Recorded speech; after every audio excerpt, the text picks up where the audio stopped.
Assalamualaikum warahmatullahi wabarakatuh. Yang saya hormati Bapak M. Syarif Halili MPDI selaku dosen pengampuh mata kuliah materi fikih MTSMA pada semester 5 kali ini.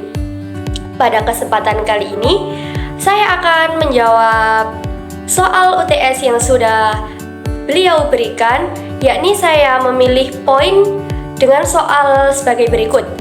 Buatlah penjelasan mengenai fikih sholat dengan bahasa yang sederhana untuk siswa MTS atau MA terkait dengan makna sholat, manfaat sholat, baik manfaat secara individu maupun manfaatnya secara sosial. Sebelum lanjut ke lebih jauh tentang makna sholat, di sini saya akan menjelaskan terlebih dahulu definisi sholat itu apa. Ada yang tahu belum? Kalau nggak tahu, simak video berikut ini. Definisi sholat yaitu sholat dari segi bahasa berarti doa, dan menurut istilah syarak, sholat adalah suatu ibadah yang meliputi ucapan dan peragaan tubuh yang khusus, dimulai dengan takbiratul ihram dan diakhiri dengan salam atau taslim. Teman-teman sudah pasti tahu dong terkait dengan makna sholat itu apa. Kan sudah menjadi kewajiban kita sebagai seorang muslim untuk menjalankan sholat, yaitu dengan menjalankan sholat 5 waktu. Makna sholat yang akan saya jelaskan di sini yaitu salah satu bentuk ibadah dalam agama Islam adalah sholat yang dilakukan oleh orang muslim sebagai cara untuk berkomunikasi, bersujud, dan mendekatkan diri kepada Allah Subhanahu wa Ta'ala. Sholat merupakan kewajiban utama bagi umat Islam dan merupakan salah satu dari 5 rukun agama. Sholat terdiri dari gerakan fisik dan aspek spiritual, serta doa dan bacaan ayat-ayat Al-Quran. Sholat juga mempunyai kedudukan yang sangat penting dan mendasar dalam Islam, yang tidak bisa disejajarkan dengan ibadah-ibadah yang lain. Sholat merupakan tiang agama bagi seorang muslim. Hal ini disebutkan dalam hadis Rasulullah SAW yang diriwayatkan oleh Baihaqi. Sholat itu adalah tiang agama Islam, maka barang siapa mendirikannya, maka sungguh ia telah mendirikan agama, dan barang siapa meninggalkannya, maka sungguh ia telah merubuhkan agama. Sholat dilakukan dengan tujuan utama yaitu untuk mengingat Allah Subhanahu wa Ta'ala, menghadapkan diri kepadanya, meminta ampunan, mengungkapkan rasa syukur, meminta petunjuk dan kebaikan dalam kehidupan sehari-hari. Selain itu, sholat juga berfungsi sebagai sarana untuk membersihkan jiwa, merenungkan tindakan, dan memperbaiki hubungan seorang hamba dengan Allah Subhanahu wa Ta'ala dan sesama manusia.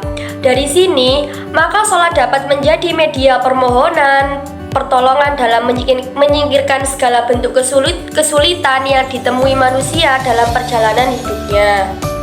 Sholat merupakan ibadah yang penting dalam Islam, harus dilakukan oleh setiap orang muslim dengan khusyuk dan ikhlas.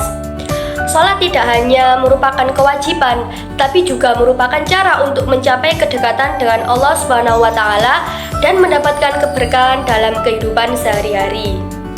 Rasulullah dalam sebuah hadisnya menegaskan bahwa sholat menjadi pembeda atau pembatas yang tegas antara seorang muslim dengan orang kafir.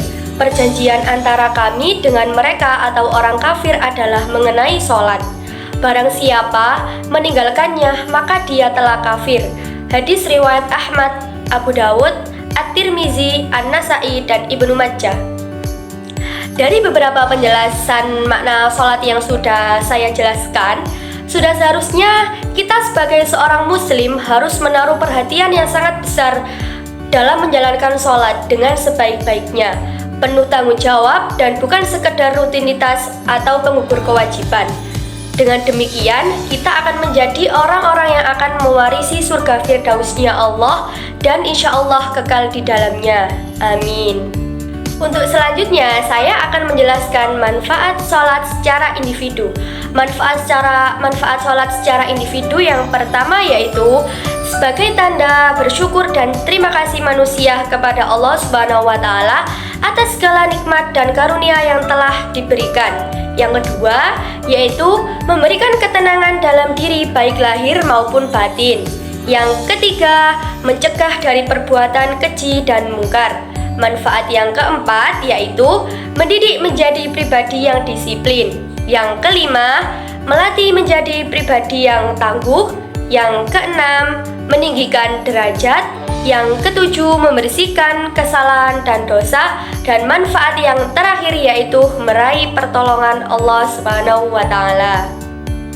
Manfaat sholat tidak hanya untuk individu kita saja, tetapi sholat juga mempunyai manfaat secara sosial. Apa saja sih manfaat sholat secara sosial? Yang pertama yaitu memantapkan nilai akidah secara menyeluruh. Yang kedua, memperkokoh jiwa untuk bersosialisasi dan meningkatkan hubungan yang kuat antar sesama umat Islam. Manfaat yang ketiga, mewujudkan solidaritas sosial, kesatuan pemikiran dan kelompok, seolah mereka benar satu tubuh yang bila salah satu anggotanya merasa sakit, maka semua anggota tubuh lainnya akan ikut merasakannya. Dan manfaat yang terakhir atau yang keempat yaitu untuk menampakkan rasa persamaan, kuatnya satu barisan, kesatuan kalimat, dan berlatih taat kepada Allah dalam masalah-masalah yang bersifat umum atau masalah sosial. Jadi itu manfaat sholat secara sosial ya teman-teman. Cukup sekian penjelasan yang sudah saya sampaikan. Sebelumnya mohon maaf dikarenakan saya tidak bisa menunjukkan buku yang sudah saya jadikan referensi untuk mencari jawaban pada soal UTS tersebut, karena saya mengambil jawaban dari referensi e-book dan juga jurnal-jurnal. Apabila ada salah kata atau referensi untuk Bapak dosen atau teman-teman, mohon dimaafkan yang sebesar-besarnya. Saya akhiri, wallahul muwaffiq ila aqwamit thoriq. Wassalamualaikum warahmatullahi wabarakatuh.